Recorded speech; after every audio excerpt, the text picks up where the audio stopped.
The Skywalker saga may be coming to its epic conclusion, but we are just getting started here tonight from the blue carpet. I'm Anthony Carboni from The Star Wars Show, and with me as always is the Babu Frick to my Claude, Andy Gutierrez. Thanks, Anthony. For the next 90 minutes, we'll be bringing you all the sights, sounds, and stars from Star Wars The Rise of Skywalker here in Hollywood. That's right, but it's not just interviews with the stars of the film. We'll also be giving you looks behind the scenes at the making of The Rise of Skywalker, check in with fans here and at home, and so much more. And the best part is, it's all happening live, so anything could happen. Are you ready, Anthony? Yes, I'm ready. Okay, then get ready to fly because the Star Wars The Rise of Skywalker world premiere red carpet live stream with moments powered by Verizon 5G starts right now.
And welcome everybody to the Star Wars The Rise of Skywalker world premiere blue carpet.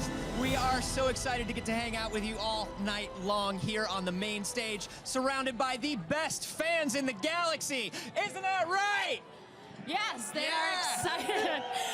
That's because these fans were specially selected members of the 501st, Mandalorian Mercs, and Rebel Legion costuming groups. And even though they might be hanging out on the carpet, it doesn't mean they're going to be the only fans who get to be a part of the event this evening. That's right. All night long, we'll be checking in with you guys watching at home, as well as the rowdy hive of scum and villainy. But how are we doing this, you may be wondering? Simple. Throughout the stream, we'll be asking you to send in your videos, reactions, and more. All you have to do is shoot a quick video of yourself using the hashtag SWSRedCarpet on Twitter. And speaking of Twitter, we will be featuring your tweets on our ticker throughout the evening. So tweet at Star Wars using the hashtag #TheRiseOfSkywalker, and maybe you'll see your message right here on our screen. Plus, we're going to be running interactive polls throughout the night on the Star Wars Twitter page, so make sure you participate in those as well. What do you say we toss it over to our good friend David Collins on our social stage for more? David? Thanks so much, Andy and Anthony, and hello to everyone watching at home. I'm David Collins, and this is the social stage where I'll be featuring your reactions, videos, and answers to our interactive polls, as well as talk to some of the celebrity superfans and filmmakers that make their way down the blue carpet. In fact, why don't we kick it off with our first Twitter poll of the night? Who would be your droid companion while exploring the galaxy? Would it be R2-D2, C-3PO, BB-8, or D-O? The poll will be live on twitter.com/Star Wars for the next 15 minutes, so go vote. And like Andy and Anthony said, if you want to send a video response to the poll, do it now and make sure you tag it with hashtag SWSRedCarpet. That's right, it's red in spirit. Now, while the celebs are making their way toward the carpet, we are already visited by a couple of familiar faces from a galaxy far, far away. Let's check out this parade that happened moments ago. Here they are, the First Order stormtroopers arriving in full force. And of course, you can see the amazing Star Wars superfans behind them. I see Captain Phasma, I see a Praetorian Guard, and following those First Order troopers are the new Sith troopers. They look absolutely amazing, and as you can see, the fans are so excited. Even that Emperor's Royal Guard is excited right there. And of course, the classic droids who have been featured in all 9 films of the Skywalker saga. We have the legendary C-3PO and R2-D2 making their way down the blue carpet, celebrating what is truly going to be a historic occasion in Star Wars and the Star Wars saga and its 40-plus year legacy. It's so amazing to be here on the evening of The Rise of Skywalker, Episode 9, seeing C-3PO and R2 again in all 9 films. And of course, Anthony Daniels, who has been C-3PO in all of those films, making an appearance in The Rise of Skywalker tonight as well. I'm so excited. And of course, the new star of the sequel trilogy, BB-8, accompanied by yet a new droid.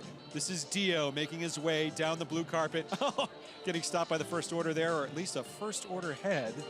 Oh, hey, buddy. Hi, Dio. Really fantastic. Wow, that was a great way to open up the blue carpet. I cannot wait to see what else is happening this evening. What's in store for us? Andy, Anthony, back to you. Thanks, David. Now, Andy, we have to talk about these X-Wings in the background. It's subtle, right? And not at all imposing over our shoulders all evening long. But what I really want to know is how they got there in the first place. Well, lucky for you, we're going to show you exactly how those X-Wings ended up in a tent inside the middle of Hollywood. Ooh, can't wait.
It's an instinct.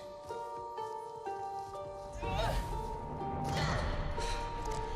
feeling. The Force brought us together.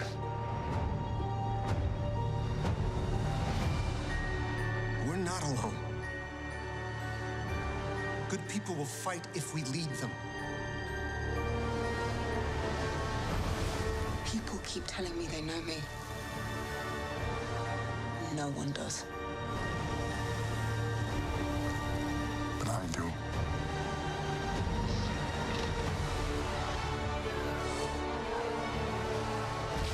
Long have I waited.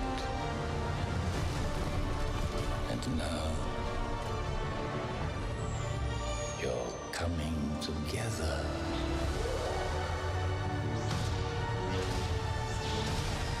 Is your undoing.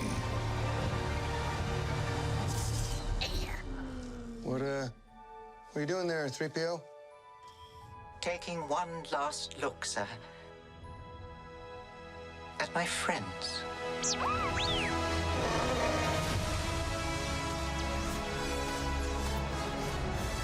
Confronting fear is the destiny of a Jedi.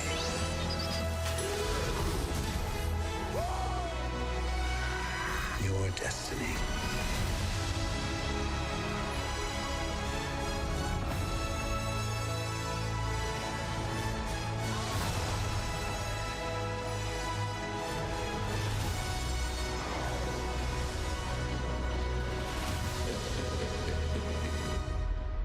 The Force will be with you. Always.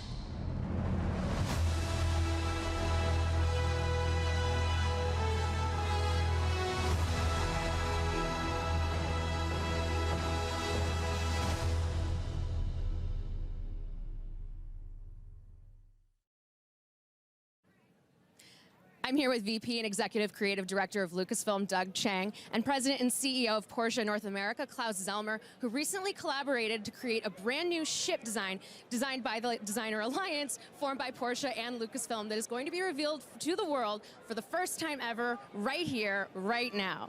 Now, can you tell me a little bit about the Designer Alliance? Yeah, no, when I first heard about this, literally about 2 months ago, it was the most exciting idea for me because I've been a big fan of Porsche, and the idea that we could actually merge Porsche with Star Wars to design a brand new spaceship was just an opportunity that was too good to pass up. Yeah, they both have beautiful, iconic elements in them. So what was the process of creating this ship?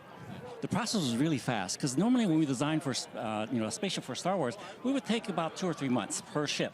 This one we had about 6 weeks, and so it was really kind of an intense sort of design sort of collaboration where we took the Lucasfilm team along with the Porsche team, and we brainstormed some ideas together. So literally the first week was just coming up with ideas. The second week was refining those ideas. Third week was actually going to finish with it. That is a crazy timetable. So what is the name of this ship? It's the Tri-Wing. Ooh, that sounds really cool. I'd love to learn more about it. Klaus, what did you think of this collaboration? I think even though the product that you see here goes back 2 months of development and collaboration, the actual first time of contact between Porsche and Lucasfilm and Star Wars was 3 years ago. And it took us that long to actually find an authentic way to show ourselves in front of some audience in an authentic environment with something that combines the two brands, a brand that we greatly respect, such as Star Wars, and I've been a Star Wars fan since I was young. And to bring all that together, my passion for Porsche with Star Wars is really something that goes deep. Now, you've created this beautiful ship. What are your hopes for it in the future? Oh, we're hoping that this will actually live in one of our storytelling projects in the future. Ooh, that is exciting. Yeah, for sure. That's super We share that hope. Thank you both. It's an absolutely beautiful ship, and it's super exciting to be revealing it here. And there is more from the blue carpet in just a moment.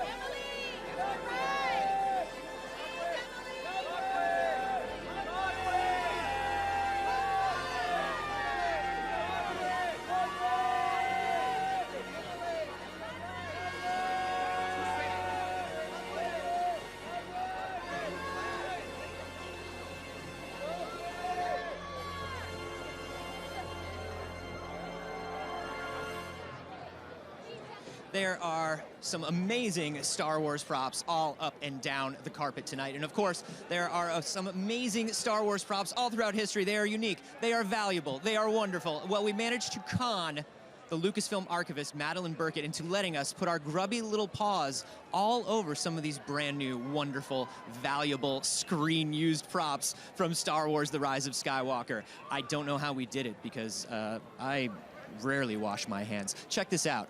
They've got gum on them right now. We are joined with Lucasfilm archivist Madeline. You're back. Hi. We're so excited because this means that we get to see fun new things from the fun new movies. What do you got for us? Well, this is a new design for our Sith Trooper. I have a feeling you're going to really enjoy this one. Would you like to pull the trigger? Yes. Ooh. We also have... Oh, is this for jet troopers? That's hefty. Yes. Wow. This is for the jet trooper. This is a projectile launcher. I think this is your new design for your t-shirt cannon, yeah? Looks like it. This is a resistance blaster. Andy, I'm going to let you do the honors. Okay, thank you.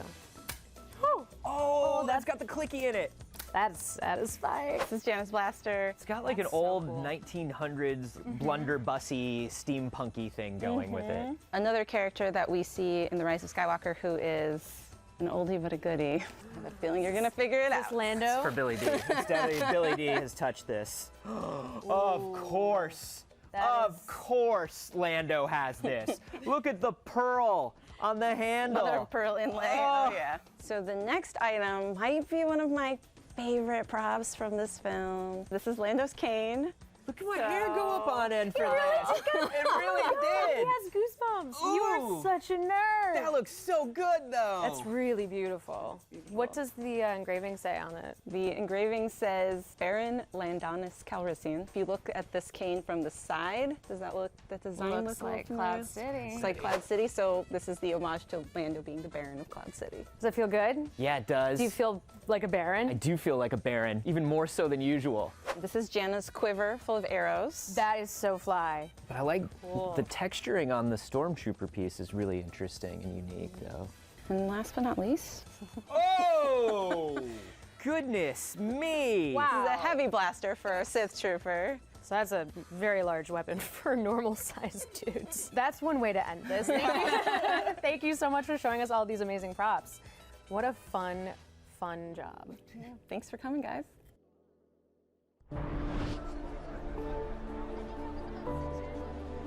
I'm joined on the stage by my friend Dave Filoni. What a wonderful way to kick off the night. I'm doing well. How are you? I'm good. Excited to be here, as always.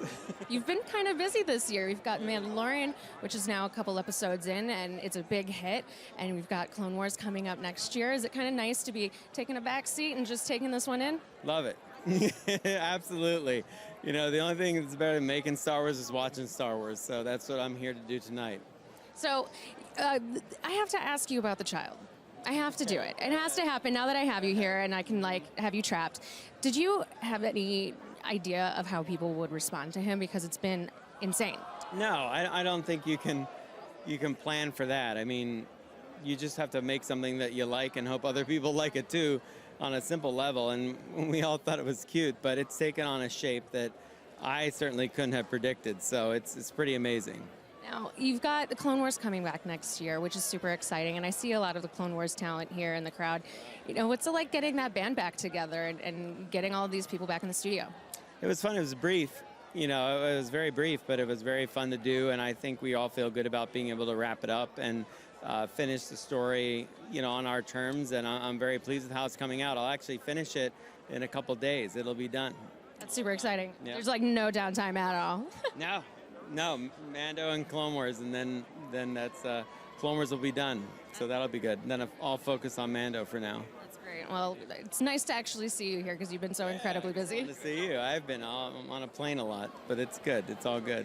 Awesome. There's so much more going on here tonight, and all the fans are having the time of their lives, but you too can be part of the action. All you have to do is submit a quick video of yourself reacting to what's happening on Twitter, tag it with SWS Red Carpet, and you might see your face on screen too. That white tent right there in the middle, that's part of the red carpet for the Rise of Skywalker. So I'm right here with friends from all over Asia, Philippines, Taiwan, Japan. We're here on the red carpet for the Rise of Skywalker, and we want to say, may the Force be with you. Resistance. This is it. It's almost time. People are starting to come in here. Who's excited because we are here for the red carpet of the Rise of Skywalker premiere.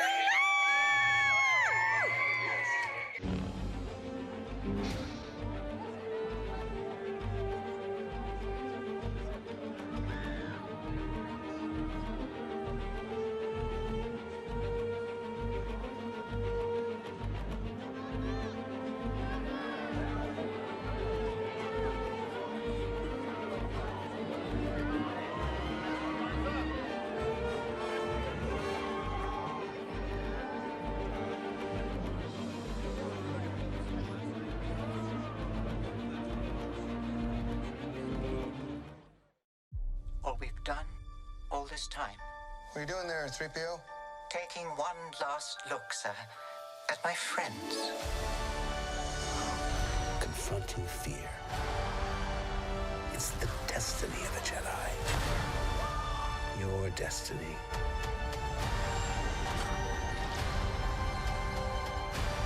We're all in this. Till the end. Star Wars, The Rise of Skywalker. Tickets available now.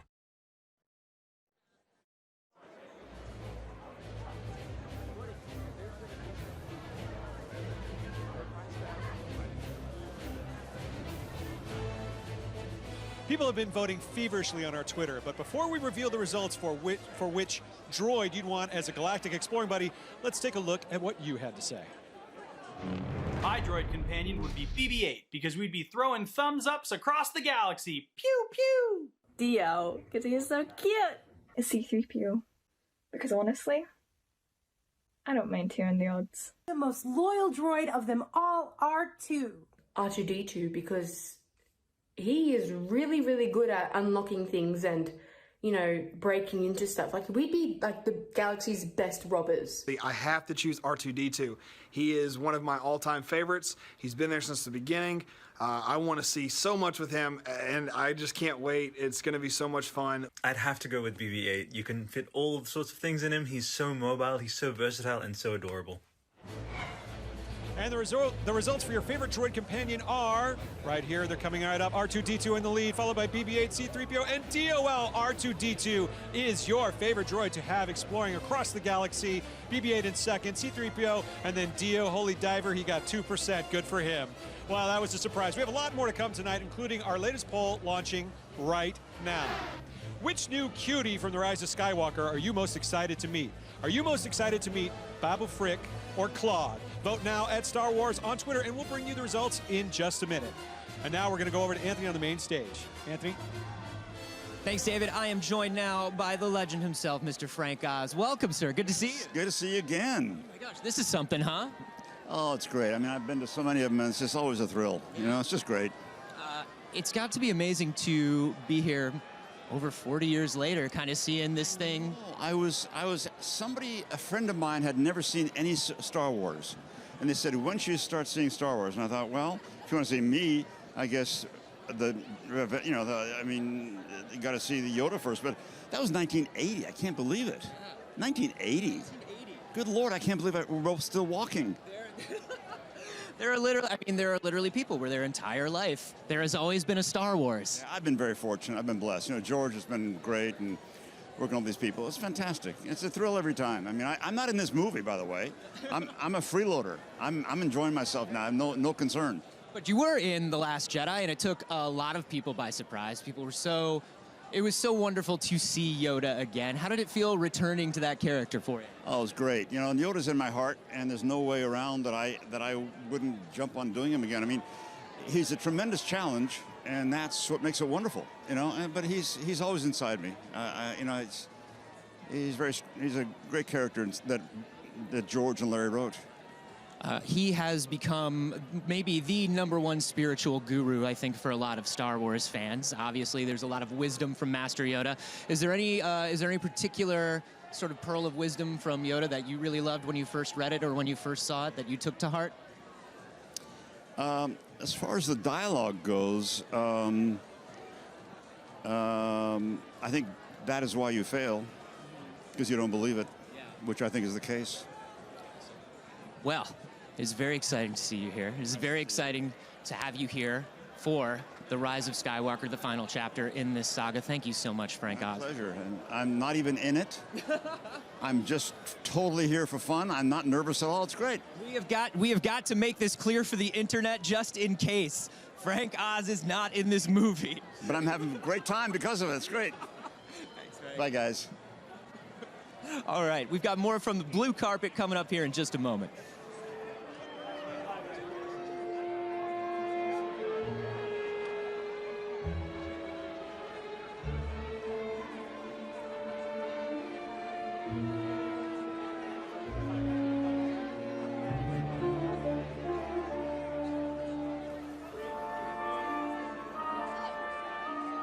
I am standing with the now legendary cast, some of the cast, the voice actors in Star Wars: The Clone Wars. It's so good to be here with Catherine Tabor, James Arnold Taylor, Dee Bradley Baker, and Matt Lanter. Unbelievable. Well, first of all, thank you so much for taking the time to talk to us here. But I want to ask each of you, what are you most looking forward to seeing tonight in The Rise of Skywalker? I was the most looking forward, actually, to seeing you and everyone, and actually our friends that we've made over the years. So I'm excited about the movie, but like this whole process is probably the most exciting. It's like family. Yes. I'm excited to hear David Collins' voice in the film is what I'm excited about. And Sam Witwer and maybe... And Dee Baker, James Arnold. And Dee Bradley Baker. But to be with all of us, I mean, it's such a great thing. And it's an amazing story tonight that we get to see the conclusion of, which is bittersweet. I don't know how I feel about that. You know? I just want to be surprised. Yeah. That's one of my favorite things about Star Wars when I was a kid, or Empire Strikes Back, or even the first Episode 4s, where I just didn't know what I was going to see. And it was a thrill to see something for the first time, and that's what I'm looking forward to tonight. What about you, Matt? You know, really, just new Star Wars content. I mean, there's so many specific things I could like wish for, but just seeing new Star Wars content is good enough for me. It's so much fun. Now, of all the hours spent in the recording studio, and of course talking to people like me about the Clone Wars, do you have some favorite memories from the Clone Wars that just immediately come to mind that you'd like to share? Anyone? Well, Yeah.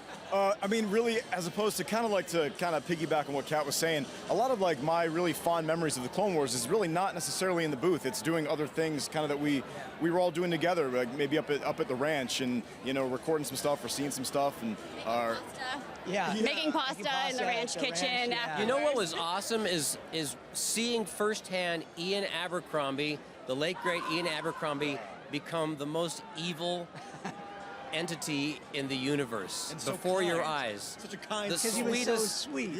most beautiful, nice-hearted fellow suddenly just switches into this frightening, horrifying creature. I mean, that was amazing to see. Any other transformations that you've witnessed in the studio in terms of incredible performances on the mic? Well, Dee always was transforming into something, but these amazingly talented on-camera actors, and then Ashley as well, turning into voice actors that are just amazingly, you know, talented at what they do in voice now too. And that's been the beauty of Clone Wars. And the great thing is we really are a family. I mean, we really do hang out. We text each other. We're always talking to each other because of Star Wars. So that's the beauty of Star Wars, isn't it? Family. Absolutely, absolutely. And Matt, it was great seeing you in The Mandalorian recently on screen. Congratulations on that. I want to thank all you guys for stopping by and talking to us. Have a great time tonight. The cast of the Clone Wars truly is family. Family has always been an important part of Star Wars. Let's take a look back at the lasting friendships that Star Wars films have cultivated over the years. Star Wars. It means family.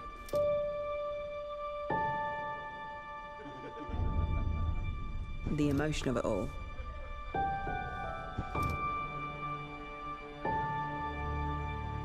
Making a film with people that you really love. And this is the last one. Like, it's crazy. What are you doing there, 3PO? Taking one last look at my friends. Roll cameras. The feeling on set is one of joy. I really like with this film that we get a lot more scenes together, especially myself, Oscar, and Daisy. The dynamic between us three is capturing some of that spirit of the original films. It feels like kids going on an adventure. That was great. And then it was fun too, because I hadn't properly worked with Oscar before. And he and John are hilarious. That's my boy, man. We can be a bit cheeky sometimes, but as long as he's right next to me, I can do anything. Backwards. The Star Wars universe has created friendships that have lasted for 40+ years. I've fallen deeply, deeply in love with this man. So to capture that spirit and bring it to a conclusion has been such an amazing task. It felt nice to stand there with Daisy and Oscar, and we're kind of like, whoa, wow, like this is truly the end of our contribution to this saga. But the legacy will carry on.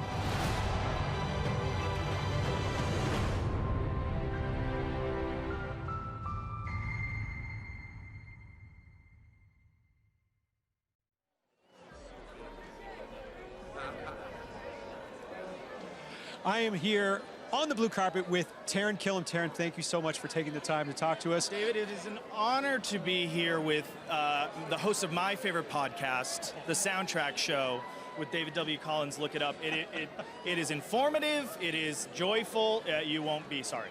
Wow, thanks for that. That was natural. Okay, see you later. No, seriously, I know you're a huge Star Wars fan. Yeah. What are some of your favorite Star Wars memories over the years? See it in the theater? Were you a toy collector? Is it all the above? All of the above. Dyed in the wool. Star Wars has been in my consciousness since I can remember. My mom buying me toys. I used to go to the LA Farmers Market Antique Alley before it was the Grove, and at the end was the only place that I knew of in LA where you could get all the old toys, because I'm a bit younger. But then when Kenner launched, Power of the Force in '97, I went crazy for that. Same. Special edition. I saw Phantom Menace 13 times in the theater. I would come here and hang on Hollywood Boulevard and just like hang with the fans because it was such a fun event. So this is so cool to see the end of the Skywalker saga. It's an honor to be here. Now, of course, your time at Saturday Night Live was amazing. We love the work you did. Of course, we love the Matt the Radar Technician sketch as well. Was Star Wars just a constant conversation between the creatives that are there? Because there seems to be a universal language when you're making art and you're an actor or a writer, performer for a living. Yeah, there was a strong contingency representing, led by myself and Bobby Moynihan. I think we pitched a Star Wars sketch every other, if not every week. And we just did voices as stormtroopers on an episode of Rebels. Amazing. Yeah, which was incredible to do, where they actually copped the Matt the Radar Technician. Which Star Wars Resistance. Resistance. I knew I'd put my foot in my mouth. And Resistance. Both great shows. Which just aired. I agree. Yeah, exactly. Just seeing the voice cast of Clone Wars was insane. That was so cool. Isn't that cool? Well, Taran, thanks so much, and we'll see you in there. Yeah, it's great to talk to you. May the Force be with you. Yeah. We're going over to Anthony on the main stage. Anthony? Thank you, David. I am here with the Emperor of the Universe himself, Ian McDiarmid. Welcome, sir. It's good to be here. Thank you. This is pretty wonderful. I mean, obviously, this is something that people have been waiting such a long time for. You have been in 6 of these things. How does it feel? I have, yes. And I've just turned up tonight to see if I'm in this one. There were some hints, maybe. There were some hints. There were some hints. Yeah, JJ dropped a few. I didn't exactly say no when I was asked certain questions, but I haven't seen the movie myself. Really? So I cannot be cross-examined in detail. Okay. Well, there goes all my cross-examination questions. I'll ask you this. How was the experience for you on this one compared to the other Star Wars that you've been in? It was completely different. Different director. Wonderful director.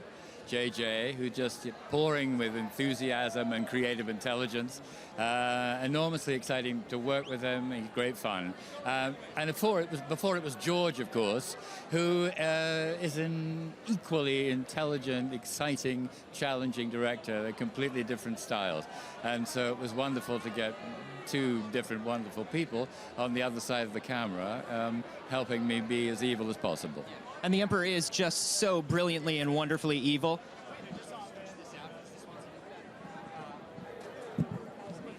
Of different lines that resonate with people. Is there anything that you get asked all the time to say? I get asked to do this all the time and in many contexts. And it's before he actually gets the cowl on. And you'll remember the scene. Christopher Lee's involved, my good friend Anakin Skywalker in the movie, Hayden Christensen in life, and I simply say the words, "Do it." Do it. I love it. That's so good. Thank you for doing it up here. Pleasure. Good to be here. Good to see you. Rey, Finn, Poe, and Lando, 4 legendary characters in the Star Wars galaxy who are all style icons in their own right. With each new movie, they get a brand new look, and wouldn't you know it, we got to check out these returning favorites in their new threads for the Rise of Skywalker. Check it out.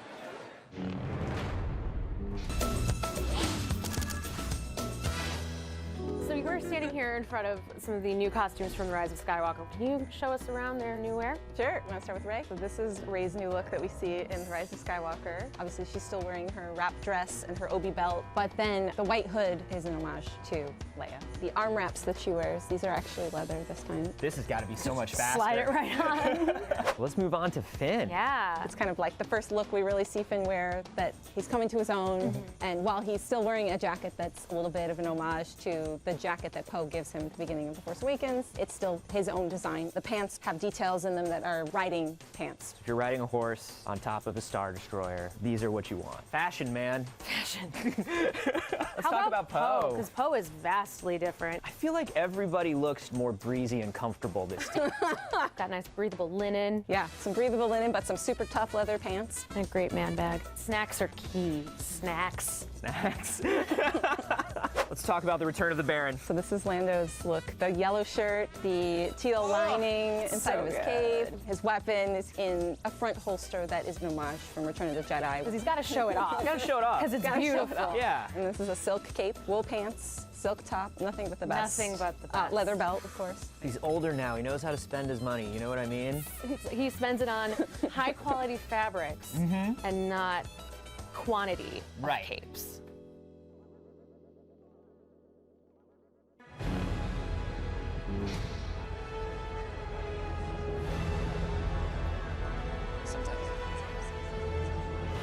I am joined now on the carpet by Richard E. Grant, Allegiant General Pride. We don't know much about General Pride. No, just mean and evil incarnate. Yeah, never smile once. You're doing a lot of mean mugging in those production stills, and I love it. I do, yeah. I had after I talked to you the other day, because we met at the junket a couple weeks ago, J.J. Abrams came in, he said, who have you talked to today so far? I said, Richard E. Grant. He goes, did you smell him? Yeah, I have a perfume. I make perfume. Yeah. And I said, no, I did not. And he's like, smell my wrist. And it was wonderful, and he said it was your fragrance. Good. Excellent, yeah. How do you even get started doing something like that? Oh, I had a big crush on an American girl when I was 12 years old, and I tried to make perfume for her, and then it took me another 40 years to do it professionally. That is amazing. I love that you stuck with it. Oh, yeah. The girl went away, but you were still doing it. Yeah. And I saw the first Star Wars when I was 20 years old, 42 years ago, and I'm now 62, and I'm in it. You're in it, man. Dreams come true. And you are in this. I mean, there are not a lot of things people wait over 40 years for, but this is something people... I've waited. So you've been a big fan the whole time? My whole life, yeah. Did you have... my life. Do you have a favorite character or a favorite... Leia. Princess Leia. Yeah, hands down. And I love Carrie Fisher. I got to know her when I did my first movie here in Hollywood in the 1990s with Steve Martin, so I'm so thrilled that I'm in her final outing in this movie as well. Absolutely. So, it looks like you have been having a blast on the press tour. You're obviously in a very good mood tonight. Does not being able to talk about your character very much make this more or less fun for you? Oh, it's been extremely... I couldn't even tell my wife and daughter what the name of my character was because I lived in such fear that I get fired or cut out of the movie. So the fact that I'm here tonight and can say that I'm playing, General Legion Pride, I'm very grateful for that. That I've been kneecapped by Disney in the process. Well, we are very excited to find out more about your character in just a moment. It's so wonderful to talk to you. Thank you so much. Thank you for having me. There is so much going on the carpet tonight. We have got to go over to the social stage and see what David W. Collins has going on his end. Hello, David. Hello, I'll tell you, I've got Pat Tuback and Roger Gayette from ILM VFX Supervisors on Star Wars, The Rise of Skywalker. I'm so excited to see all of your hard work. How do you keep surprising the audiences film after film, year after year? That's what we're trying to do, of course. I mean, we're actually very excited to see it all together tonight, too. It's been an incredible experience. And, of course, so many of the ideas in the movie come from JJ and the writers, and they've just got fantastic imagination. And this just wrapped just weeks ago. I mean, this is hot off the presses. Yeah, we work right up until the last minute, trying to make... If we have time to make something any better, we're going to make it as good as we can because it deserves it. The story deserves it. So. Now, do you have really fond memories growing up with Star Wars? Do you have a great cinematic memory where something just wowed you to the point of, that's what I want to do for a living? I mean, a version of that. I mean, I still remember, the Star Destroyer coming overhead, and that was the big moment for me. That kind of drama and using that, using visual effects. I thought it was fantastic. Those sorts of moments, yeah. What about you? I think it's also the characters, Han Solo. Who doesn't want to be Han Solo? He's the coolest guy in the galaxy. And when you see that on screen and you're a kid, kind of like, that's it. And you're supporting the story with the incredible visuals and just upping the ante every single time, it seems. From what we've seen from the trailers, it is absolutely breathtaking. Congratulations, Pat and Roger, so much on your work. Cannot wait to see it. There's so much going on the carpet tonight, but then most important thing is this moment right now. We're going to find out which new adorable alien, you guys ready for this? Which new adorable alien or cutie, as we like to call them here, that you're looking forward to seeing in The Rise of Skywalker. But before we reveal the results, let's see what you had to say right here. Which cutie am I excited to seeing in The Rise of Skywalker? Claude. He's a giant slug guy. I mean, it just screams Star Wars. Give me Claude. I want to see Claude. I made a song for Claude. Claude is a very nice guy. Claude can climb up trees high. Claude doesn't even have hands, but it doesn't mean he doesn't wear pants. Definitely Claude, because he's so big and I think he's going to have a big impact in The Rise of Skywalker. So I'm so excited to see it. I'm most excited to meet Babu Frick, because he looks like her. Babu Frick. Paging Babu. Babu Frick. Babu Frick. And the winner of our poll, which new cute creature from Rise of Skywalker are you most excited to meet? Babu Frick with 65%. Well, that's not surprising. He looked incredible in the trailer, but hey, there's some love for Claude as well. But before I leave, Star Wars just launched its newest poll on Twitter. Which character are you most excited to see? Rey, Kylo, Finn, or Emperor Palpatine? Voting is open right now, and keep on tweeting your reactions using the hashtag The Rise of Skywalker to participate in our ticker, or send us your response on video using Twitter and the hashtag SWS Red Carpet. Over to Anthony on the main stage.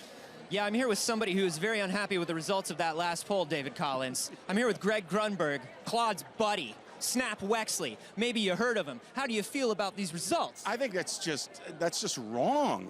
I mean, if you guys had met Claude, you guys would that would have been completely swayed the other way. Claude's better one-on-one. That's the thing. Exactly, and you don't want to get in a slugfight with that guy. I mean, that guy gets on top of you. There's no getting off. Now, I don't see maybe that now that we're saying it out loud is why he didn't win. That sounds aggressive. Maybe, but I mean, he is definitely more attractive. Come on. Greg, Snap Wexley's back, man. Dude, we talked about this before. I could not be more excited. I mean, I was talking to those people that won tickets. They donated to the Epilepsy Foundation, they won, and they're there, and I said, you guys, this is a bar that never gets set. Like, this is the biggest of the biggest of the biggest. So much anticipation. I have not seen the movie yet. You've seen it.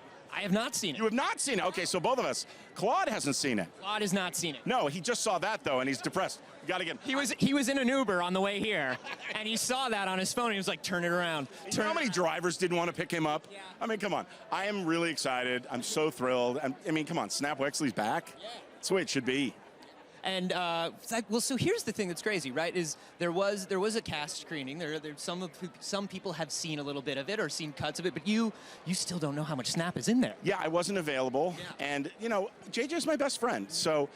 This time around, he hasn't even let me see anything. He's like, he'll tell me, "Oh God, greatest thing we cut today," and Marianne and I did this and that. But I haven't seen anything. So my son works at Bad Robot, and he sees or hears, you know, through the walls. He's like, "I heard rumbling. It sounded really good." I'm like, "What is that?" But he's really excited. We're all thrilled to be here, man. I love that. I love the idea of there being a conspiracy started by JJ at Bad Robot. Maybe your son's seen the whole movie, and JJ's just like, "You can't tell your dad anything.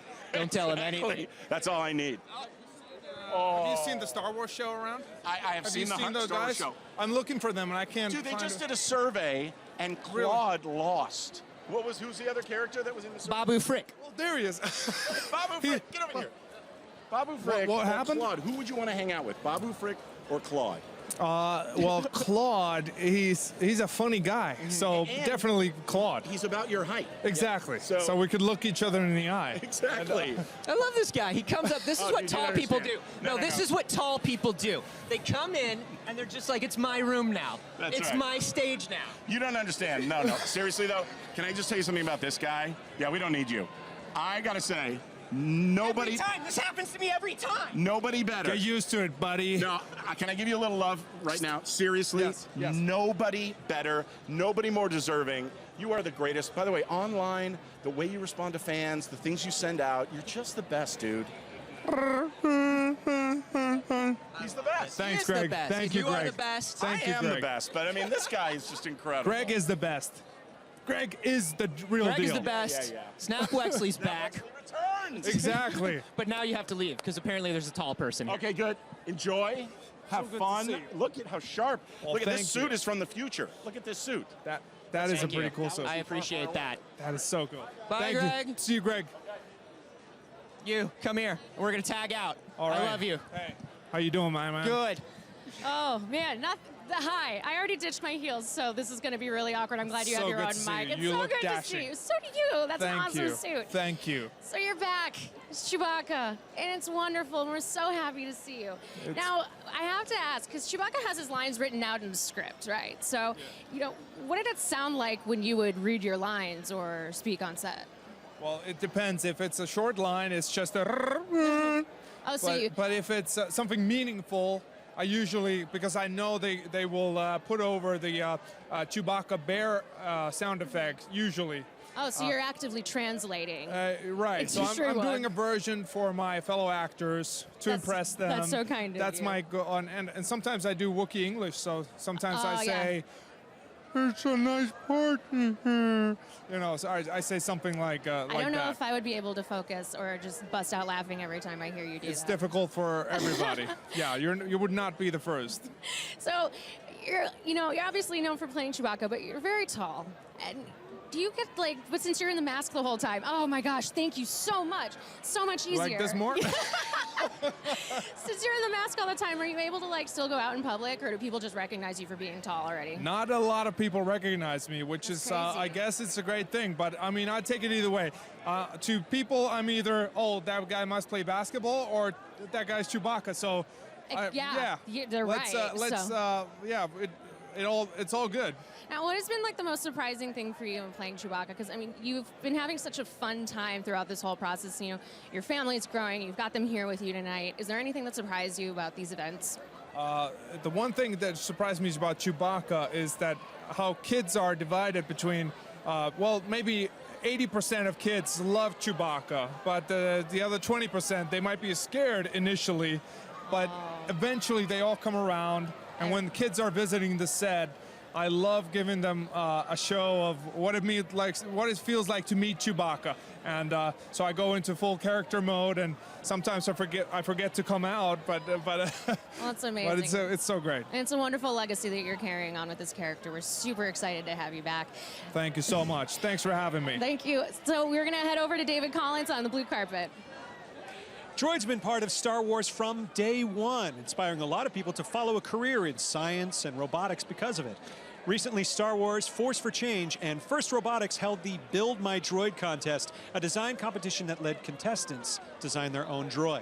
Well, now, we're pleased to announce that the winning design was by Camille Manet from France, who designed the Astromech KP-1. Look at that.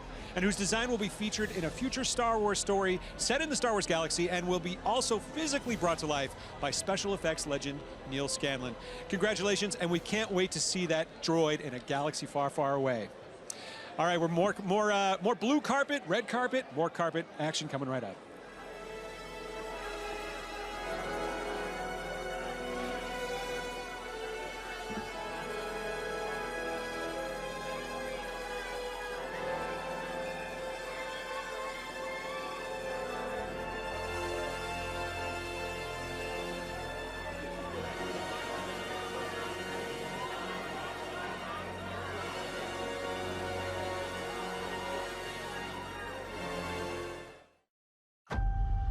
We've passed on all we know.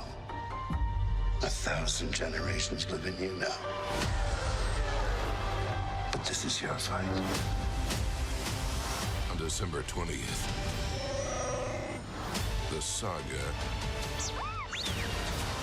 will end. Hold on!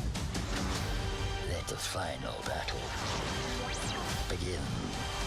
Star Wars: The Rise of Skywalker. Get tickets now.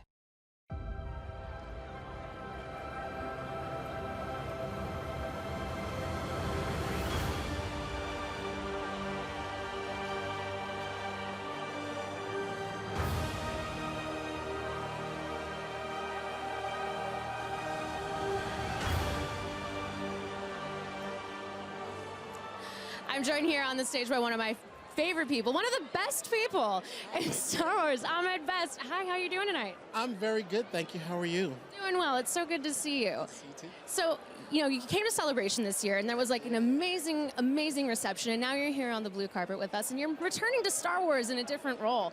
Yeah. Can you talk a little bit about what you have in store? So I'm doing this show called Jedi Temple Challenge, and it is aimed at kids 10 to 14, and it's really about how Padawans become Jedi. And it's this world that you don't really see in Star Wars. Yeah, we always see post-temple, and then, in the prequels, you saw the Jedi Temple in all its heyday and in all its glory. But we don't see the training. And some of my favorite parts of Shaolin Kung Fu movies was when they would go into Shaolin and they would do these tasks, and then at the end of it, they'd know Kung Fu, right? And Jedi Temple Challenge is kind of like that, but now it's the Force, and now it's Padawans becoming Jedi, and it's really exciting, and the kids are incredibly talented, and I'm told it looks good, so I'm happy about it. It's awesome. And you play, you're hosting the show, but you're as a Jedi who is mentoring these children. Now, there's a lot of Jedi in Star Wars. Were there any of the particulars that you took into, consideration or inspiration points? Yes. And I tried my best to interweave a lot of Jedi folklore into the character and into the show. So there are a couple, and I don't think even the guys who might be spying on us right now know about this, but there are a couple of things that I put into some of the things I say and some of the things I have and some of the things I do that will have direct correlation and tie-ins to Jedis of the past, the present, and the future. So I do a lot of Easter egg dropping. So if there's, questions that people might have about my character, even the name of my character has a folklore to it. So we're really creating that world of the Jedi Temple and how that Jedi Temple reaches as far forward and as far back as all the Star Wars movies. Well, we're really excited to have you back in Star Wars and to have you here at the premiere. I mean, Star Wars has been a part of your life for like 20 years now. Yeah. Obviously, that relationship has changed quite a bit over the years. What's it like being back here now? It's really great. A lot of years, Star Wars lost a bit of that childlike joy for me. You know what I mean? And going through what I went through as Jar Jar was difficult because while you're in it and while you're shooting it, it's such a wonderful bubble. And you're doing so much creating and collaborating with brilliant minds, Rob Coleman, John Knoll, Doug Chang, George Lucas, all the actors, Liam Ewan, Natalie, Jake, Hayden, everybody, we're all coming together and we're making this thing. And then we put it out there and you have no control of what it's going to be when it goes out there. And everyone's gaze is going to be different. And the one thing about the Star Wars universe that no other universe has is everyone takes it personally. Every individual who is a Star Wars fan, it's their Star Wars. So it's virtually impossible to make everyone happy. So you have to really put in that energy, that love, that hope, that faith, and the reasons why you do this thing. You have to imbue that into every story that you tell. Well, that was some straight-up Jedi stuff right there. I can't imagine anybody better to be leading the next generation of Padawans into Star Wars. So it's so great to see you. Thank you so much for stopping by, and we can't wait to see you in Jedi Temple Challenges. Thank you, my dear. Good to be here. So tonight we're celebrating the end of the Skywalker saga, but Star Wars has been part of our culture for over 40 years. Let's take a look back at the saga's lasting impact on pop culture throughout the decades. She's reading it. She's just not coming from her mind. I can read.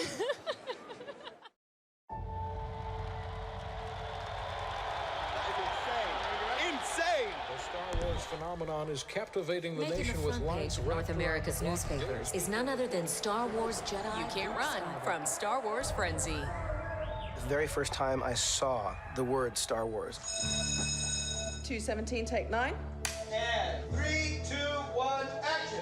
I was 11 years old. It was in a magazine, and I remember seeing the words and saying aloud, Star Wars. Star Wars. Star Wars. Star Wars. Have you even seen Star Wars? She's never seen Star Wars? Here's some money. Go see a Star Wars. Star Wars is just an important part of everyone's history.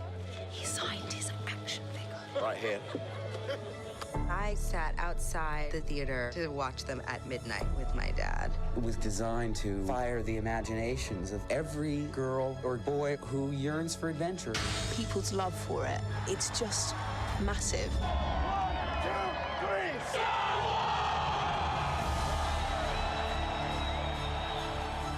It's the event that has become a cultural phenomenon. Guerra de las Galaxias. Ce n'est pas victime de princesse. May the Schwartz be with you. Star Wars is a milestone for people. The Force is with us. I gotta get to Star Wars. You're more than just fans. You're family. Lando! Red 5 standing by. It's something that people carry with them now, forever and ever. Now with the final trailer for the Skywalker saga release, I can still be a part of the family costume. You are my father. The International Space Station watches The Last Jedi. Darth Vader was Luke Skywalker's father. It's about family, and that's what's so powerful about it. They're sharing something that moves them.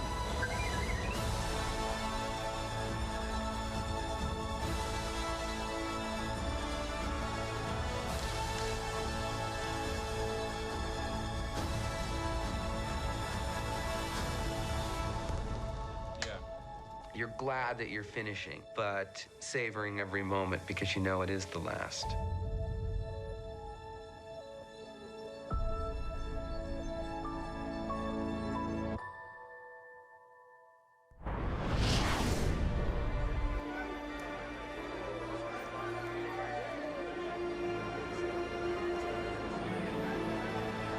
Joined now on the blue carpet by the director of Star Wars, The Rise of Skywalker, Mr. J.J. Abrams. Welcome, sir. Thank you so much. How does it feel? You kicked off a new era of Star Wars. You didn't know that you'd be able to come back and finish it up. How does it feel to have finally finished it up and actually be going into a theater to see it now? I feel lucky to be part of it, and I cannot wait for the movie to finally get out there. We've been working on it for a long time. What do you hope people get out of this trilogy the most? You know, every trilogy has its own vibe, has its own thing that it's trying to say. What do you hope people walk away from this one? Well, I hope people feel better when they leave the theater than when they got there. And I hope they feel a version of that thing that I felt when I was 10, which is that sense of infinite possibility and just incredible, undeniable hope. That's a very close microphone, let's be honest. Sorry, I'll keep it right down. No, it's fine. No, it's fine. Okay. Right here. I'll keep it here. I was getting hungry. So what are you most proud of creating for this trilogy? What thing or detail or character are you the most like, I'm so glad I did that? I'm proud of the work that everyone did in the film, but I'm most proud of this cast. They are just an extraordinary group. And you also, along with this new cast that you pulled together, that you helped to pull together, so many of these classic characters and this classic cast, you got to round out their stories and tell the end of the stories of their characters. What was it like to work with Mark and Keri and Harrison and work towards finishing up those character arcs? It was the best, and frankly, it scared me a bit because I felt like I loved this so much and these characters. I was a bit nervous that I'd get too close to it and leave not liking it anymore, and it was the opposite. I mean, everyone, especially on this one, getting to work as much as I did with Billy Dee Williams, it was something special. Well, we are excited to see how it all comes together. We're excited to see how it all ends. Thank you so much, JJ. Thank you so much. Cheers. Appreciate it. All right, heading now to our social stage for more with David W. Collins. What's up, David? I'm here with the sound crew from Skywalker Sound on Star Wars, The Rise of Skywalker. I'm always so excited to talk to you. Matthew Wood, Chris Garabosio, and David Acorn. Congratulations on finishing up. How do you keep coming up with these new sonic surprises? It would seem to me that you've recorded pretty much everything on planet Earth at this point to come up with new sounds. How do you find inspiration when you're looking at the screen for the first time and you're creating those new sounds? David? Mars rover? Well, you only have to look at the past movies for inspiration. Ben Burtt is the cornerstone of the sound design, I guess, pastiche of all of the entire. I'm going to use that in every. Everyone? Please do. Pastiche, yeah. I'm going pastiche. So really, it comes back to Ben. Ben is our inspiration for all things Star Wars sound design. So yeah, we had the opportunity to use some of the legacy sound effects in the movie, and also to expand on some of those legacy sound effects, but also to create a number of new, hopefully future legacy sound effects for I'm sure you will. I can't wait to hear what you've all done. Now, you guys are not just the sound crew on The Rise of Skywalker. You have been the Star Wars sound crew for all of these films over the past 5 years. How excited are you here to look back on the legacy of your work and celebrate it tonight? You know, it's funny, when we worked for George, we were doing a film every like 2 or 3 years, but now we've got 5 under our belt in the last 5, I think, right? Yeah. And it's crazy. It's been just such a whirlwind, but all of us together, I think that's like 75 years of Star Wars right here. So I know, coming together to do it is just, we had the best. I know the number keeps going up, but I think, we all wear a lot of hats to get the job done. We voice act, we do the sound effects editing, the design, the recording the actors. So all of it coming together is just it's a dream come true for us to be working on this. Do you get chills on the mix stage listening to all the elements come together for the first time? Sometimes, yes. It's once we get all the elements, it's when really the mix comes together. We have the music, we have all the dialogue, we have all the sound effects, and we build it layer at a time. And when it all comes together, yes, it's very exciting and it's a very powerful moment. And you just, because it's part of this great legacy, and it's so fulfilling and so satisfying to be part of that. Well, I can't wait to hear what you guys have cooked up for us this evening, and I can't wait to have my hair blown back in the theater a few times. I'm sure I will. We're going to go over to Anthony on the main stage. Thank you so much to our Skywalker Sound crew. Joined now by the one and only Anthony Daniels, C-3PO. How are you, sir? I am very, very excited because, I'm here and this is a beautiful venue and everybody's going to see a staggering film. Yeah. Have you seen it yet? I have not. I have. What do you mean this? Of course you would. One-upmanship. Well, of course you would see it. You're in it. This is. Are you not in it? Everybody who's any good is in it. And I got questions for you. Okay. All right, I got questions for you. You hold the record for most performances as C-3PO. Now that the Skywalker saga is closed, what are you going to do for work? You are so mean. I hate you. I knew it was a mistake to come up here. Oh, I'll tell you this. We have spoken to each other a couple times over the last couple months, and you have been playing it very cool. You've been playing it very calm. No, this is it's good. It's going to be a wonderful end. It doesn't bother me. I'm feeling calm. I'm feeling, now that you are in it, then you can no longer live in your denial. What are the emotions of this night? Well, standing next to you, the emotions are riding pretty high. Here we are. Now my emotions overflow. Look at this guy. What's going on? I'll tell you what's going on is the cast of The Rise of Skywalker doesn't understand how lines work. There's no need for lines. This is the last one. We were having a very... It's the last day of school, and everyone's just doing what they want. Well, that's the thing. Celebration mode, so I decided to just, come up on stage. Well, that's the thing. That's what I wanted to ask y'all. The feeling of this one is so loose and so positive, and so it feels like a last day of summer camp vibe. Is that accurate? Look at me. I'm coming on stage when it's not my turn. I took less pictures on the carpet. It's the end of school. 4 years ago, freshman John never would have done that. Fresh John wouldn't have done any of this. He wouldn't have done any of this. I've changed. I've changed. The new era is with us, yeah. Yeah.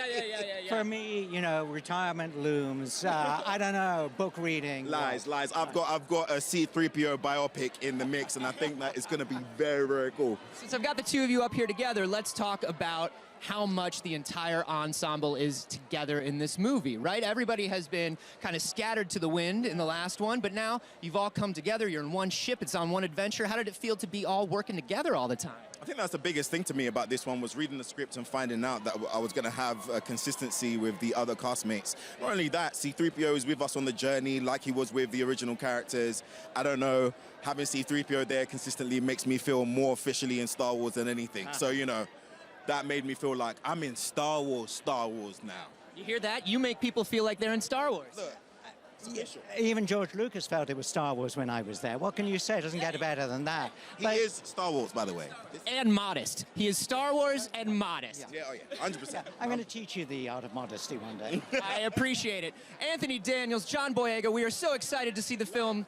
Thank you so much for joining us. David Collins, what's going on over there? Because it's chaos over here. I'm having like a moment here between Dave Filoni and Deborah Chow from The Mandalorian. Of course, Deborah Chow, the director of The Mandalorian. I'm just going to put my microphone right here. Okay. Hello, David. How are you? Hi, how are you, Dave? Good to see you. Yeah. Deborah Chow and Dave Filoni. Congratulations on The Mandalorian. I know you've already talked about this, but it's, episode 3 was just such a pivotal moment for our character. I mean, what was it like developing a scene for a character in a mask that basically is emotionless? It's pure cinema in that regard. What was kind of going through your mind as a director when you were collecting all that and putting it together?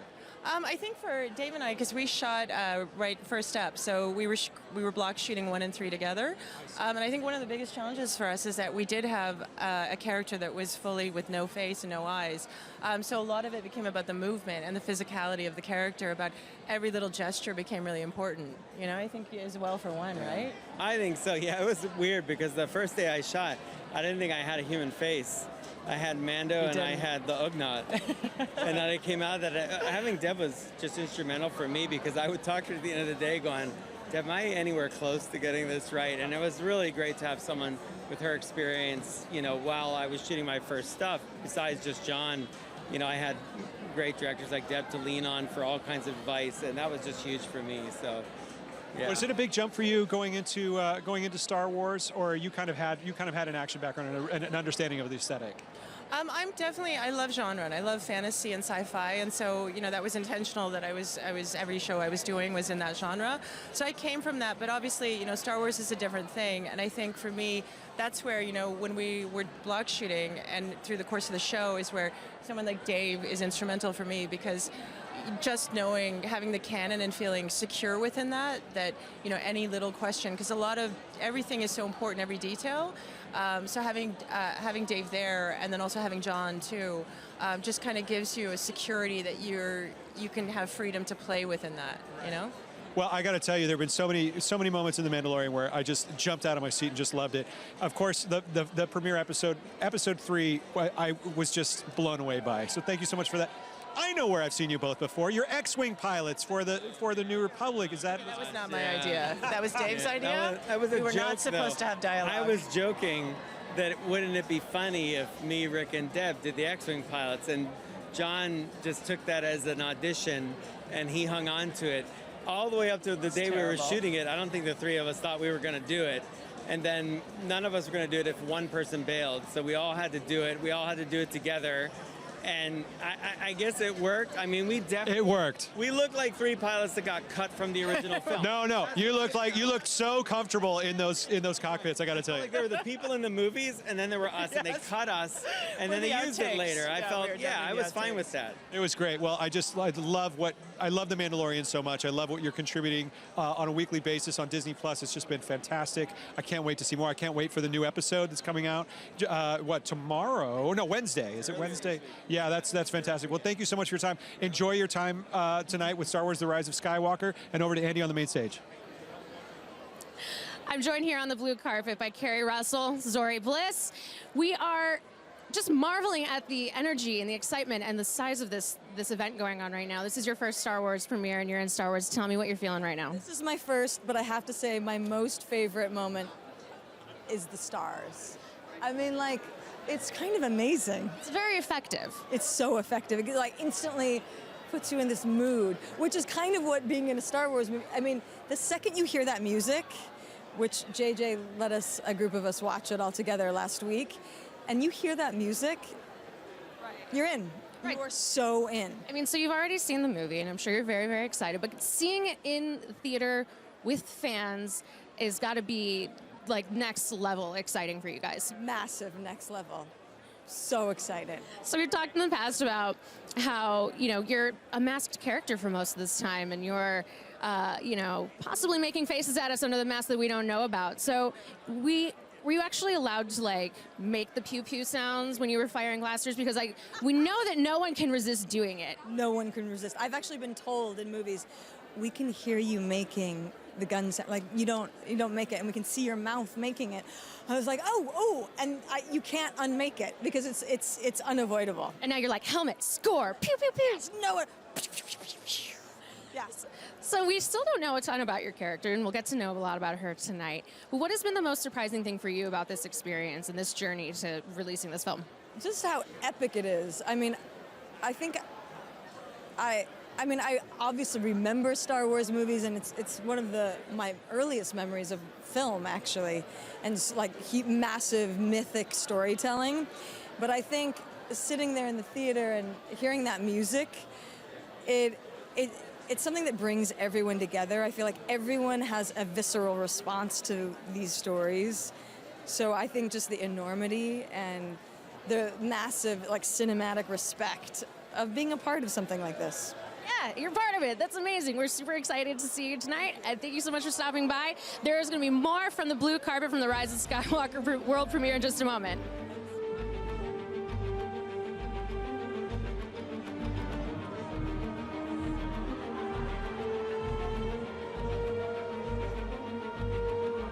Confronting fear. It's the destiny of a Jedi. Your destiny. If this mission fails, it was all for nothing. We're not alone. Good people will fight if we lead them. Your journey nears its end. Star Wars: The Rise of Skywalker. Tickets available now.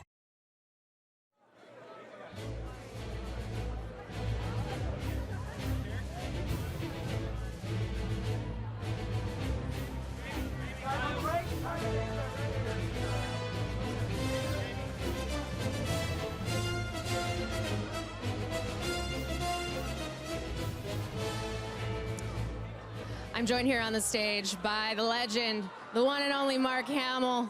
Thank you so much for stopping by. It's so good to see you. Thanks. It's good to be here. So you've been a part of Star Wars from the very beginning. I mean, you are Star Wars to so many people. What's it like being here now that the Skywalker saga is coming to a close? Well, it just never ceases to amaze me, the enduring quality of these movies. So I figured when we finished our first trilogy, 5, 6 years, something else would come along and it would fade, but it never went away. Lucky for us. And you've been such an active and fun part of the fan community. What's it like interacting with these fans who some have grown up with you? Yes. Well, the fans are the best, and I can't thank them enough because of their passion, their support. They're always with you, and we wouldn't be here without them. No, absolutely not. I mean, and Star Wars has been such a big part of your life. What do you think it is about these stories that is so lasting with people and people really attach themselves to? I think a lot of it has to do with how optimistic they are. They're hopeful. They tell you that if you're true to yourself and believe in yourself, that you can prevail. If you're selfless and doing good for not just for yourself, but for people around you. So it's corny, but they're like fairy tales. They're just they happen to be set in space, that's all. Is there anything that you want to say to fans who are going to be heading into theaters and saying goodbye to this saga and its character? Say goodbye. I'm sorry, too heavy. No, I just, like I say, I've said it before, but they're more than fans. They feel like family. So I hope they enjoy it, and if they don't, just keep it to yourself. Well, thank you so much, Mark. It's so good to see you. And we're going to head back down to the blue carpet to talk to David at the social stage.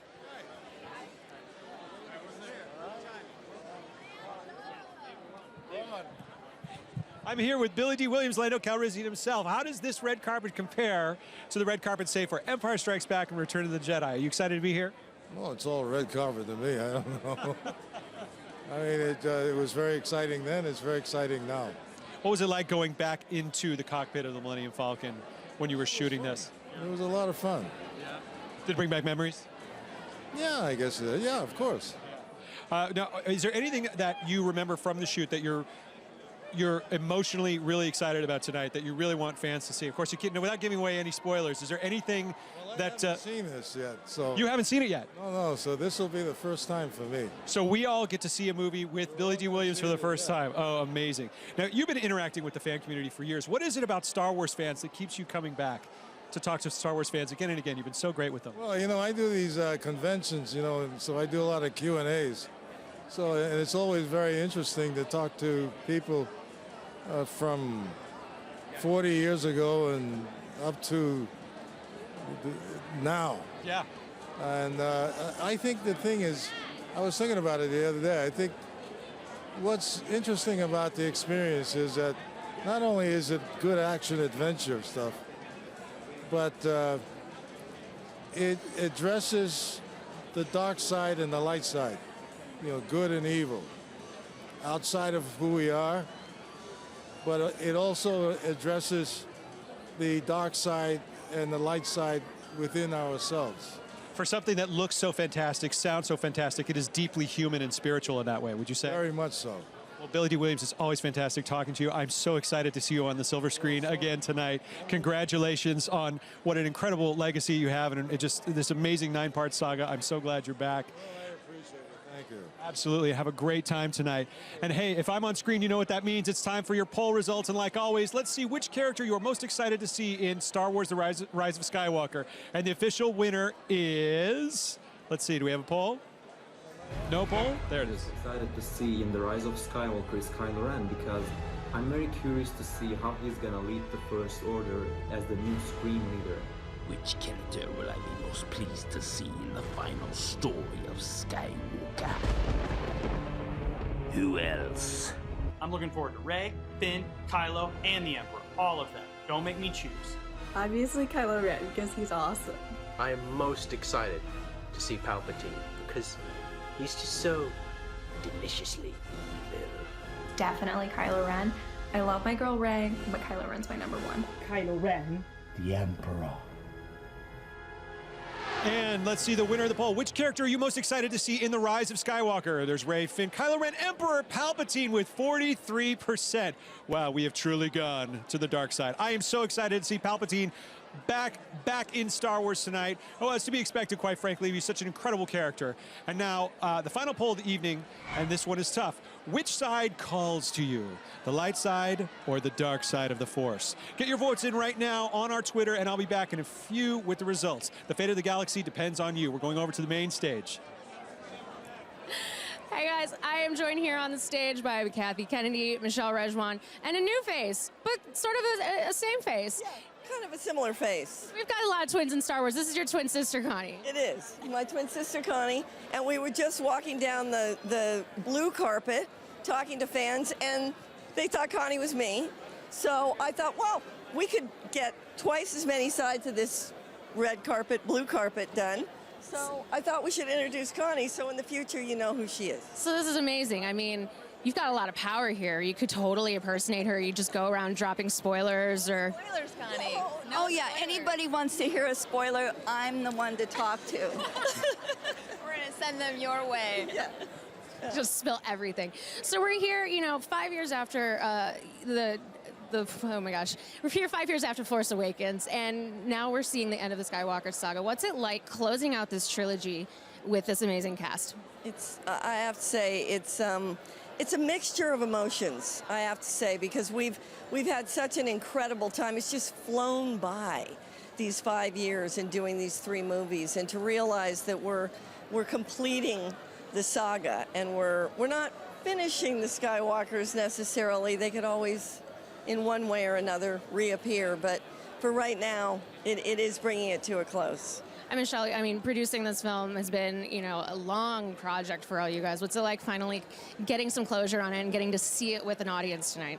Well, we all feel just incredibly proud what this cast and crew have achieved together. So to sit with an audience now and get to experience this movie is going to be a really special thing. I'm very excited about it. Connie, have you seen, she's told you everything, right? You were sitting in the screenings and... No, I know nothing. No spoilers, There's Connie. no spoilers. Nothing.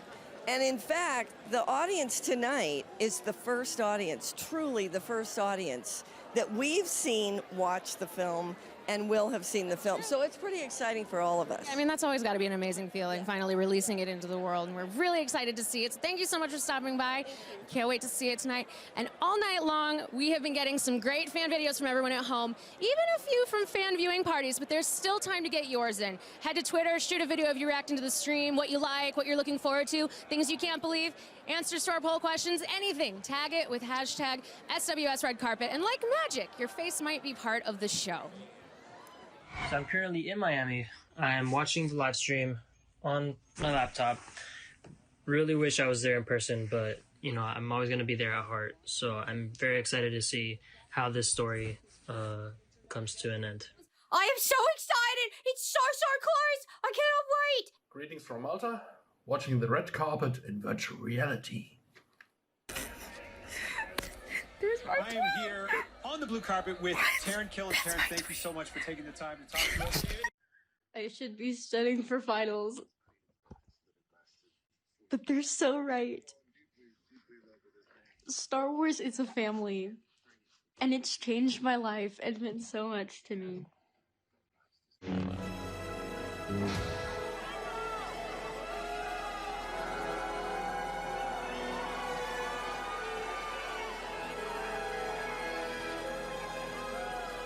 I am joined now on the blue carpet by Kelly Marie Tran, Rose Tico.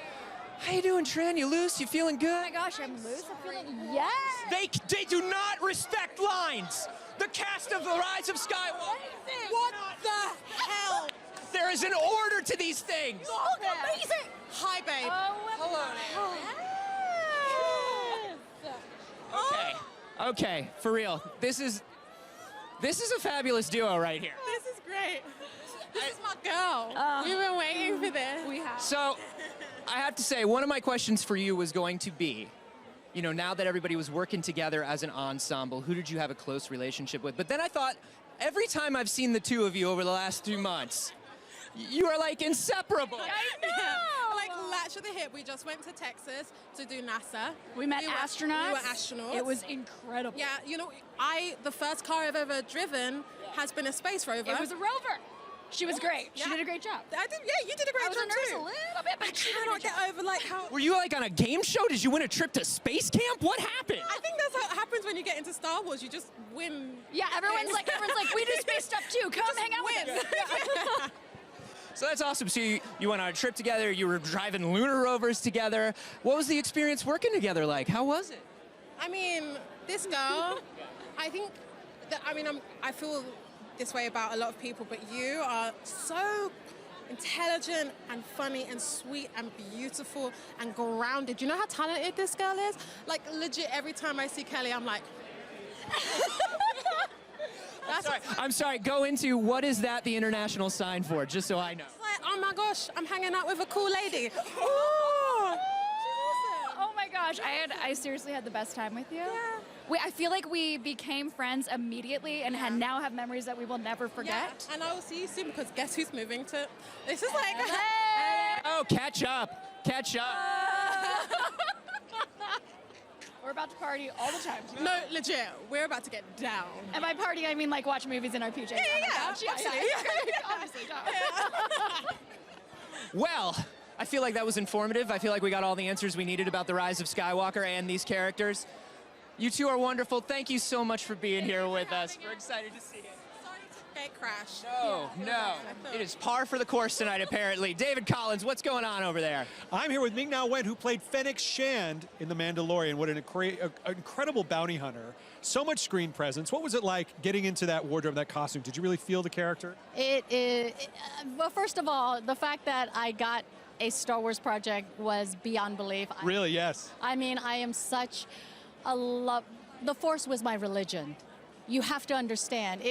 So there was a lot of pressure to make Fennec Shand like I can't say that word, but... Greatest. The greatest, absolutely, the greatest assassin. So tell us about that, Star Wars being sort of like your religion. Do you have any really first memories with Star Wars, or when did you fall in love with Star Wars? Well, I remember seeing the original Star Wars when it was just called Star Wars, and now it's, Star Wars: The New Hope. And just seeing that scene when Luke Skywalker walks out and he's watching the binary sunset and feeling that sense of you have potential and yet you're not able to achieve it yet because you're stuck in this sort of box. That's how I felt. And so I completely fell in love with all these characters, and I felt like they were my universe. Well, take us back to your first moment walking on set for The Mandalorian. You're in costume, you're surrounded by crew, technology, brand new technology. What was it like? What was going through your head when you got ready for your first setup? All I know was I was scared, as all actors are in creating their new character. But then when I saw Tatooine, I flipped my lid because that was my favorite scene. Right back to the first Star Wars. And I just turned to Jon Favreau. I turned to Dave Filoni. I'm like, wait a minute. This is Tatooine. Why are we on Tatooine now? Because, the script is also very secret. Well, we can't tell you that, but right. Just aim right here. And It was absolutely amazing. Well, I loved it. I love Fennec Shand. It was an incredible character, such a cool character. Are you excited about this evening? What are you excited about most for what you've seen from The Rise of Skywalker? Right now, just seeing Mark Hamill walk by, Billy Dee Williams walk by, Harrison Ford walk by. Never quite get used to that, do you? No, I don't. Haven't even seen the movie yet, but I know I'm a huge fan of J.J. Abrams and all the actors that are in it, and I know it's going to be phenomenal. My bar is set really high, and I know they'll surpass it. Well, congratulations on The Mandalorian. Have a great time tonight. We're going to go over to Andy on the main stage. Andy? I'm joined by Dominic Monaghan, Beaumont, Star Wars: The Rise of Skywalker. Welcome. I feel welcome. Star Wars, baby. Yeah, Star Wars, but ever since I was a kid, Kirk, Spock, the whole Klingon thing, it just had me right from the start. So for me to come full circle and feel like I play Khan in this. That's a spoiler. You nailed it. I'm very excited to be here. Ahura, the whole Sulu thing, I'm down with it. Nailing it. Just really crushing Thank this. you. Thank you so much. So can you tell us a little bit about... Friday, right? Can you tell us a little bit more about your character? Not really, because essentially JJ is my boss, and he said to me, if you open your mouth tonight and say anything, we're never going to be friends again. So all I can say is this. I'm in it a little bit. Blink and You'll Miss Me is the name of my character. And I'm very excited. And I think I get a chance to shake hands with Captain Kirk at the end and say, well done, you used a phaser and you killed the bad guys and all that kind of stuff. Yeah, It's all of that. exciting It's to be super here. exciting with Captain Kirk here. Come on, the Enterprise, and they're flying through space. It's a place that no man has gone before. JJ's not watching you. You can actually talk about the movie. JJ is always watching me. This is something that you need to know when you have JJ in your life. He's like a spider. You know, they have 10 eyes, so they can see in every direction. He's always watching. So there's a couple of times when we were filming where I'd accidentally said a few things, and within a few hours, JJ was like, there he is, there's JJ. Good to see you. See, he's watching all the time. He was like, you can't talk about Star Wars. And I said, I didn't. And I talked tiny about it, and I got in trouble, so I can't say anything. All right, well, You like my suit? I do like your got it suit. Caught in the blender before I came out. Oh, I hate it when that happens. It's all frayed. Well, I'm glad you survived and you made it here with us. Very excited about it. We're very The excited. champagne's kicking in. So come back to me in 20 minutes. You and I'll holding tell you out the on whole me? story of the film. I'll be here for you. You look beautiful. You're like wow. an intergalactic warrior or Wow, something. thank you so much. Sort of alien model. And with that, we're gonna head back. There's so much more happening here at the blue carpet of the Rise of Skywalker. I know, there's Star Wars, baby.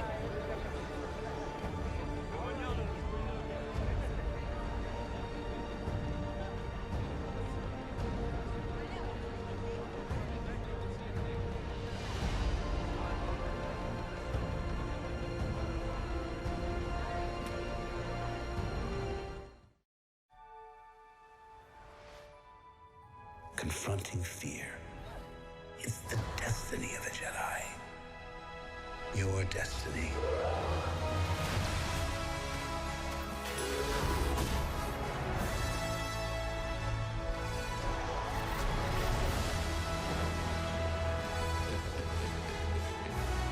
The Force will be with you. Always. Tickets available now. The Rise of Skywalker is welcoming a bunch of new characters to the Star Wars galaxy, and with it, a whole new bunch of awesome costumes. We were lucky enough to check out these costumes up close and personal. Check it out.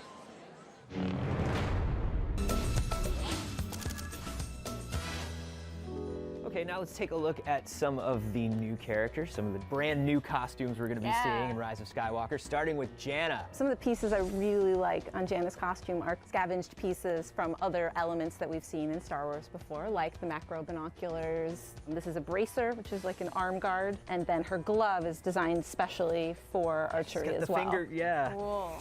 A lot of great leather work on Janna. This texture is so cool. Pants are very on trend. Well, compared to completely exposed legs, we've got some new armor. Segway master. Sure do. This is a Sith Trooper. While they're about the same height as a First Order Stormtrooper, their build is meant to be a bit more compact and lean. I feel like having worn the old classic chest armor, this looks like it would be easier to eat lunch in. Probably. It's funny that you actually say that because this piece is called a cuirass, and this is the chest and shoulder piece, but then this piece here, the torso armor, is actually made out of a slightly more malleable material to actually make it marginally more comfortable for the people wearing this Less costume. uncomfortable. Yeah.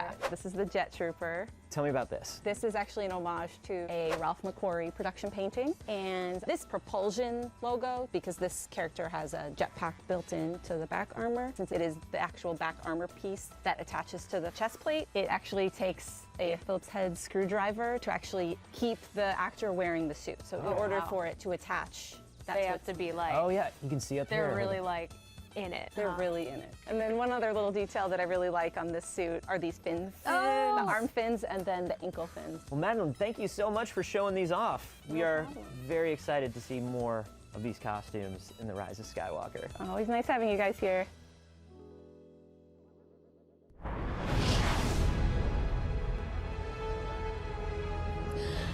up here with Oscar Isaac, Poe Dameron, the best pilot in the galaxy. Welcome. It's so good to see you again. Good to see you too. So how's your night going so far? These events are always such a wild, wild ride. They are. It feels great. It feels great that we're finally releasing the beast onto the public. Now, it's been, 5 years since The Force Awakens, and you've been on this journey with, this amazing cast, and you guys have become such good friends, and looks like you're having a really good time tonight. What is going through your minds when you step out into this, premiere situation? Just don't say anything really stupid. Yeah, that's failed so far. Rule number 1, check. What will you miss most about this cast and working with these people? They're my friends. Like the amount of laughing that happened, particularly on this one, there's just so much joy on set, and that really starts with JJ. He's just such an incredible person, so optimistic, so positive, such incredible energy, and I'll miss coming to work every day with them. Now you've played Poe Dameron in 3 different films right now, and they're very different feelings. How is your approach to him, and how has this character changed over the years? Yeah, it's been interesting to see how he's been utilized in the stories and how that's shifted. I think this time around, JJ and I had a lot of fun messing up his kind of squeaky clean flyboy image, and showing a past that's maybe a little more complicated than one would think. And again, just having a lot of fun with the dynamic between John and Daisy and myself. So Star Wars is known for its toys, obviously, and you've been turned into an action figure a number of times. Do you ever plan on giving your sons figures of yourself as different characters? Miguel O'Hara, Poe? Yeah, I mean, I already have. Yeah. Is that weird? That's a little bit weird. He's not that interested. No, not really. He'd rather play with his truck. Trucks are good. Trucks are great. I like trucks, but, I'd love to see a truck do Hamlet, but that's fine. It's fine. It's fine. So, has there been any fan moment or movement that has surprised you during your time with Star Wars? Fan movements that are surprised? No, I think the thing is, and I think that's what the really incredible genius thing that happened with the original Star Wars movies is that they allowed people's minds to just explode with their own stories. The fact that it started in the middle, like 4, 5, and 6 episodes, that everyone was like, well, what's episode 1 and 2 and 3, and where else does it go? And I think that's what Star Wars has always done, is it's inspired people to create their own stories and find their own narratives and really feel ownership over it. So when I see people latch on to ideas or things or different storylines, it's like that's exactly what Star Wars is meant to do, Absolutely. Dream bigger.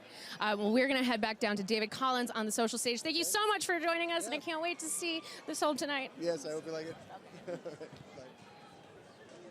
I am standing here with Cal Kestis himself, Cameron Monaghan, the star of Star Wars Jedi Fallen Order, the video game that I literally just beat 2 nights ago. The family was asleep. I finished it. I won't give it away, but congratulations on finishing Jedi Fallen Order. Congratulations to you for finishing it, because that's an accomplishment. It was, I got to say, but it was the perfect challenge, challenge, and I really felt like a Jedi. Hey, thank you very much.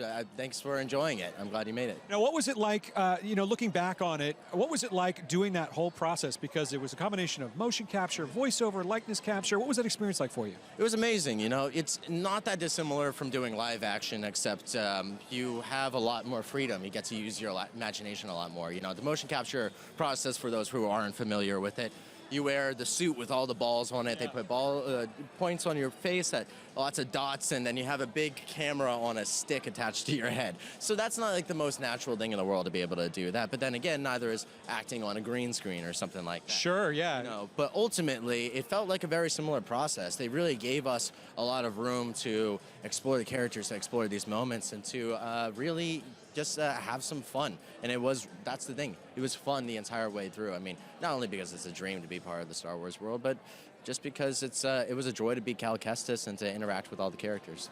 Now, I might have asked you this at Star Wars Celebration in Chicago, but we had seen so little of the game at that point. What is it like seeing the final result for you? Just wandering around these beautiful worlds like Zepho and It's amazing. It's better than anything I could have imagined, and I imagined a lot, It's just an amazing opportunity to actually be able to show the thing that we've been working on for a while, and the fact that people responded so positively to it as well is incredible.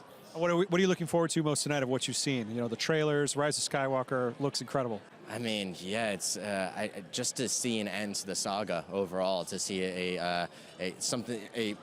end to the new trilogy, but to bring back some of the elements of all the other films. And I just want to see how they wrap it up. I'm a fan of J.J. Abrams and all of these guys, and I'm just looking forward to it.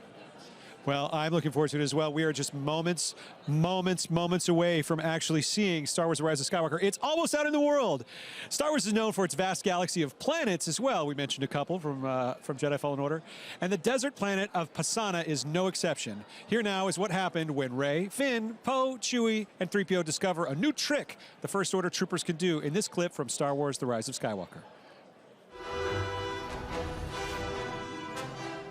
We've spotted the fugitives.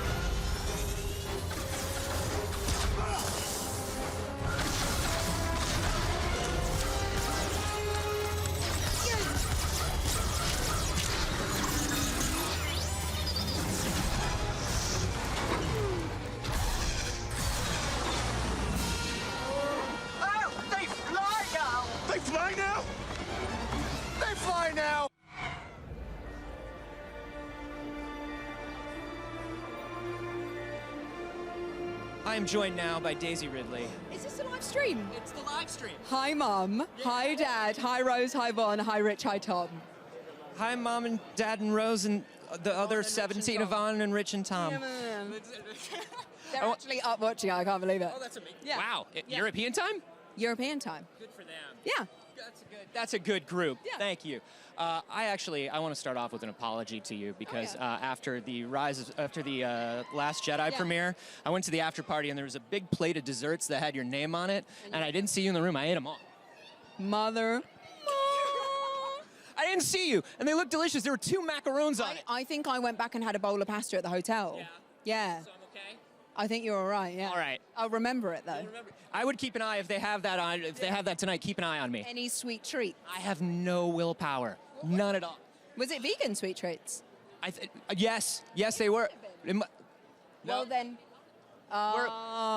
Maybe you didn't eat them because they weren't vegan. There you go. Maybe I saved your life. Maybe you did. You saved me from all of the perils of dairy. Let's talk about The Rise of Skywalker, and we know that's the title of the movie because it's on the prompter in front of us. It is. It was right there as we were coming in, just in case you forgot what it was called. Tell us a little bit about how Rey has changed, and also like how you've changed. You've been playing this character for a good chunk of time, and you kind of grew up playing it. Are there any parallels between how the two of you grew? I think I feel a bit more confident. Like I feel more like, centered in my body. I guess she feels a bit more confident. It's sort of been like a life imitating art thing. And also, when JJ wrote The Force Awakens, he'd already obviously written the script with Larry, but what we were doing, helped that along.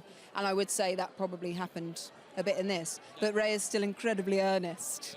Yes. Good. Yeah. That is what we love about her. Yeah. Is there anything, now that this is wrapping up and ending, that you would like to say to the fans or to the audience as we go into this final night here? I would say that in this dark and divisive time in the world, films like this really matter. Star Wars has mattered to people for 42 years. I think there's a reason it's endured. And we really hope that everybody feels good leaving this film. And maybe when you leave the theatre, why don't you talk to the person next to you? Say hi, Let's have a moment of connection. Love it. Yeah. Daisy, thank you so much. Wonderful to see you. Let's head over to David Collins on the social stage. You know what's most important about this evening? The results to the most hard-hitting poll of the night. Which side of the Force calls out to you? And the winner is going to be revealed right after we see what you had to say. I guess you can say it's a little of both. The dark side, because we have chocolate. Which side do I choose? Sorry, Jedi, but the path that calls to me is the dark side, because a little darkness never hurt anyone. Except Anakin. And Kylo Ren. And Darth Maul. Light side or dark side? Here it is. That's my answer. May the Force be with you always. Well, which side has the best desserts? My guess is the dark side with dark chocolate. Of course, the light side, because whenever I feel sad and down, Star Wars is always there to lift me up. It's the light side of the Force. I've always wanted to be a Jedi. I wish I could go to the Jedi Temple. We choose the light side! Yeah! I take the Force the way I take my coffee, on the dark side. Wow, I do not believe this. According to our highly scientific social media poll, the majority of the internet has chosen, so relieved it's the light side. Oh, you didn't let us down. Oh, thank you, Star Wars fans. Thank you, universe. 54% for the light side. The winner has clearly been chosen there. Well, this has just been an incredible, incredible night. I've had such a great time here. I wish we could convey, I hope we have conveyed the energy in this room to all of you watching at home tonight. It's been this wonderful feeling of celebration, of camaraderie, of celebrating something that we all love together. We had some great moments here with the Clone Wars cast, of course, with Dave Filoni and boy, all kinds of people. I'm so overwhelmed, and I'm so excited to see what we're going to see tonight. I can't even keep it straight, but I cannot wait for more Star Wars tonight. I cannot wait for the final chapter for what is about to be coming to the world, Star Wars: The Rise of Skywalker, here at the world premiere. Had a great time. We're going to go over to Andy and Anthony on the main stage. Thank you, David. The action is winding down here on the red carpet, which means we need to get inside. But before we go, we got to talk about some of our favorite moments from the night, because it was a very interesting night. I mean, as always, these live premieres are always so crazy, and you never know what's going to happen. Yes, we know now that the cast of The Rise of Skywalker does not respect turn. lines. That's fine. They do not wait their turns. But the energy here has absolutely been amazing, and we want to thank all of you fans that participated in the show tonight, as well as everyone out there who watched at home. Thank you so much. That's right. We simply cannot do any of this without your support, and I've said this at every single red carpet. I will say it again tonight because it is 100% true. Star Wars fans are the best fans in the galaxy. For real, seriously. And I'm sure that we'll see them all in theaters watching the Skywalker saga come to a close on December 20th when Star Wars: The Rise of Skywalker opens. But for us, it starts right now, which means we got to wrap this up and get to our seats. Peace. On behalf of Anthony, David Collins, the entire cast and crew here, thanks for watching the Star Wars: The Rise of Skywalker world premiere red blue carpet live stream with moments powered by Verizon 5G. And as always, may the Force be with you.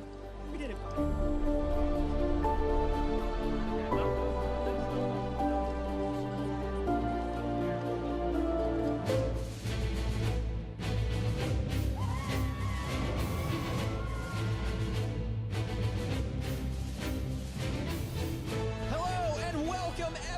To the Star Wars: The Rise of Skywalker world premiere. How does it feel to have finally finished it up and actually be going into a theater to see it now? Well, I hope people feel better when they leave the theater than when they got there, and I hope they feel a version of that thing that I felt when I was 10, which is that sense of infinite possibility and just incredible, undeniable hope.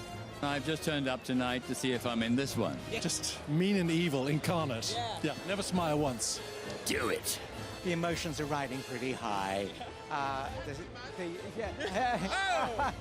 Here we are. Now my emotions overflow. Look at this guy. What's going on? I'll tell you what's going on is the cast of The Rise of Skywalker doesn't understand how lines work. There's no need for lines. This is the last one. We were having a very... It's the last day of school, and everyone's just doing what they want. Well, that's the thing. Celebration mode, so I decided to just, come up on stage. This is a bar that never gets set. Like, this is the biggest of the biggest of the biggest. So much anticipation. You're just the best, dude. The second you hear that music, which JJ let us, a group of us, watch it all together last week, and you hear that music, you're in. You are so in. Never ceases to amaze me, the enduring quality of these movies. It addresses the dark side and the light side. Good and evil. It feels great. It feels great that we're finally releasing the beast unto the public. The amount of laughing that happened, particularly on this one, there's just so much joy on set, and that really starts with JJ. He's just such an incredible person, so optimistic, so positive, such incredible energy, and I'll miss coming to work every day with him.